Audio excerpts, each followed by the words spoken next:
जय माई की जय मां कामाख्या। गुप्त नवरात्र की 10 बड़ी गलतियां जो साधना का फल कम कर सकती है। क्या आपने कभी सोचा है कि गुप्त नवरात्र में पूरी श्रद्धा से साधना करने के बाद भी कई साधकों को अपेक्षित आध्यात्मिक अनुभव क्यों नहीं होता? तंत्र शास्त्र के अनुसार इसका कारण साधना में होने वाली सूक्ष्म भूलें भी हो सकती हैं। रुद्रयमल तंत्र और शाक्त परंपरा में साधना के नियमों पर विशेष बल दिया गया है। कहा जाता है कि नियमों की अपेक्षा साधक की एकाग्रता साधना की प्रक्रिया को प्रभावित कर सकती है। क्या आपने इनमें से कोई भूल की है? गुप्त नवरात्र केवल एक पर्व नहीं बल्कि साधकों के लिए आत्म संयम, उपासना और आध्यात्मिक अनुशासन का विशेष काल माना जाता है।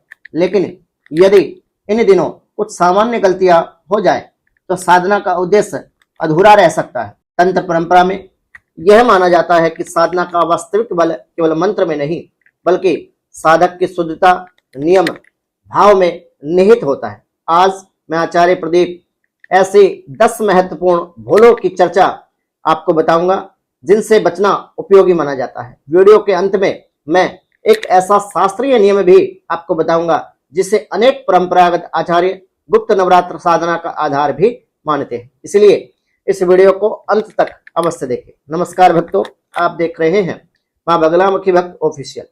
गुप्त नवरात्र शाक्त साधना का अत्यंत महत्वपूर्ण काल माना जाता है। देवी भागवत पुराण में नवरात्र के महत्व का विस्तार से वर्णन मिलता है, जबकि तांत्रिक परंपराओं जैसे रुद्रयमल तंत्र, कुलार्णव तंत्र और शाक्त आगम में साधना के नियमों पर विशेष बल दिया गया है। आज हम उन 10 सामान्य भूलों पर चर्चा करेंगे जिनसे बचना साधक के लिए हितकारी माना जाता है। पहले नंबर यदि मैं बात करूं तो बिना संकल्प के की गई साधना यदि आप प्रारंभ कर रहे हैं। वैदिक और आगमिक पूजा पद्धतियों में संकल्प का विशेष महत्व है।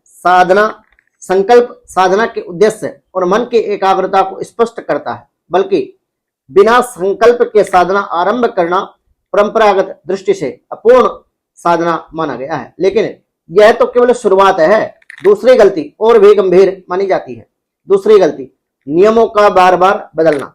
आज एक समय, कल दूसरा समय, आज 5 माला, कल 1 माला। शास्त्रीय परंपरा में नियमितता को साधना का आधार माना गया है। यदि समय और नियम बार बार आप बदल रहे हैं तो मन की स्थिरता प्रभावित हो सकती है। तीसरी गलती, मंत्र का अशुद्ध उच्चारण।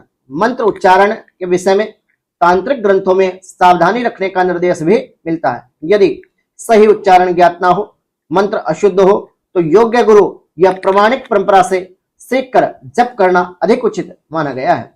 अब चौथी भूल के बारे में बात करते हैं। वह अनेक साधक अनजाने में अपने जीवन में कर बैठते हैं। चौथी गलती, साधना को केवल सांसारिक लाभ का माध्यम बना लेना। श्रीमद् भगवती गीता में भगवान श्री कृष्ण निष्काम भाव की महिमा बताते हैं। शाक्त परंपरा में भी देवी उपासना को केवल भौतिक लाभ तक सीमित न रखकर आत्मिक उन्नति का मार्ग भी माना गया है। पांचवी गलती, पूजा स्थान की शुद्धता की अपेक्षा।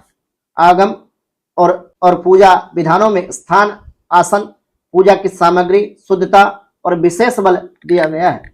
स्वच्छ और शांत वातावरण मन को भी स्थिर बनाता है। छठी गलती, क्रोध, कटुवाणी, असंयम, मनुस्मृति और महाभारत और अनेक धर्म संयमित वाणी और आचरण का महत्व बताते हैं। यदि साधना के साथ व्यवहार में असंयम हो तो साधना का उद्देश्य आपकी कमजोर पड़ सकता है। लेकिन सातवीं भूल ऐसी है जिसके बारे में बहुत कम लोग बात करते हैं। सातवीं गलती, गुरु और परंपरा का अनादर। कुलार्णव तंत्र सहित अनेक तांत्रिक ग्रंथों में गुरु का स्थान अत्यंत उच्च बताया गया है। यदि कोई साधना गुरु मार्गदर्शन की अपेक्षा रखती है तो परंपरा का सम्मान हमें अवश्य ही करना चाहिए। आठवीं गलती, तुलना और अहंकार। मैं जप करता हूं, मेरी साधना श्रेष्ठ है, ऐसा अहंकार साधना के भाव को कम कर सकता है। उपनिषद की यदि मैं बात करूं तो वो भी विनम्रता का ज्ञान का आधार हमें बताते हैं, सिखलाते हैं। नौवीं गलती, अधूरी जानकारी के आधार पर कठिन तांत्रिक प्रयोग करना। बिना योग्य गुरु दीक्षा के तांत्रिक प्रयोगों को अपने जीवन में अपनाना, यह अत्यंत महत्वपूर्ण बात है। सही तांत्रिक साधनाएं विशिष्ट दीक्षा और गुरु मार्गदर्शन से जुड़ी हुई मानी जाती है। केवल इंटरनेट, यूट्यूब या अन्य सोशल मीडिया साइट से अधूरी जानकारी के आधार पर ऐसे प्रयोग करना उचित नहीं माना जाता। ऐसे प्रयोग आपके जीवन में आपका अनिष्ट कर सकते हैं, आपकी ओरा निगेटिव कर सकते हैं। 10वीं और सबसे महत्वपूर्ण गलती, श्रद्धा से अधिक दिखावा। देवी भागवत में भक्ति और श्रद्धा को प्रधान माना गया है। इन्हीं चीजों को देवी भागवत पुराण में प्रधान बताया है। यदि साधना केवल प्रदर्शन या प्रसिद्धि के लिए हो तो उसका आध्यात्मिक उद्देश्य पीछे छूट सकता है।